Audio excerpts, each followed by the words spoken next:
تأسس المطعم سنة 2013 في منطقة الفاتح.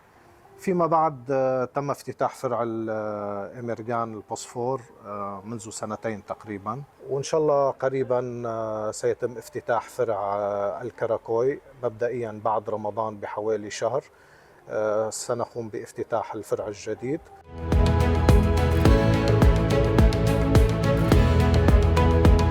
يقدم مطبخ خان الوزير فرع البوسفور تقريبا أكثر من 7 أو 8 أكلات حلبية، ولكن تطورت فكرة مطعم خان الوزير ليصبح مطبخ عالمي يقدم جميع الأطباق العالمية. فلدينا مطبخ شرقي كامل، كما يقدم المطبخ الغربي المتنوع. الذي يميز مطبخ خان الوزير من حيث الأطباق طبق الكباب بالكرز.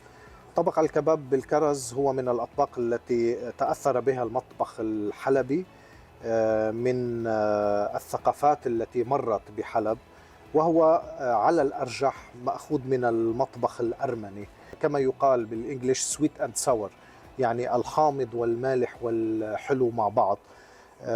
يستخدم في الصوص الكرز الطبيعي، بالإضافة إلى الكباب المتعارف عليه، ولكن بشكل بولات صغيرة أو دوائر صغيرة.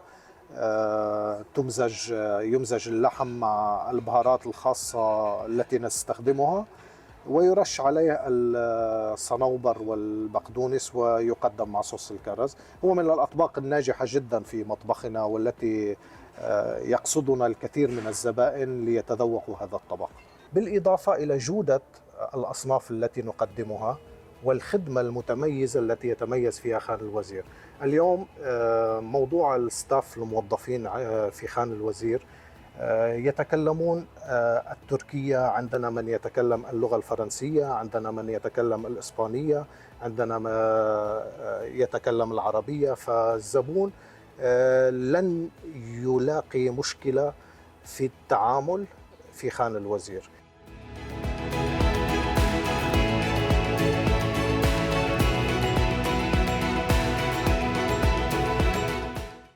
كما أن الأسعار اليوم على البوسفور متميزة جدا في مطعم خان الوزير. يعني في عنا صالة خاصة، صالة الVIP. هيدي الصالة تحجز على الساعة لمناسبات معينة، اجتماعات دبلوماسية أو مناسبات خاصة كأعياد ميلاد أو مناسبة فرح معينة.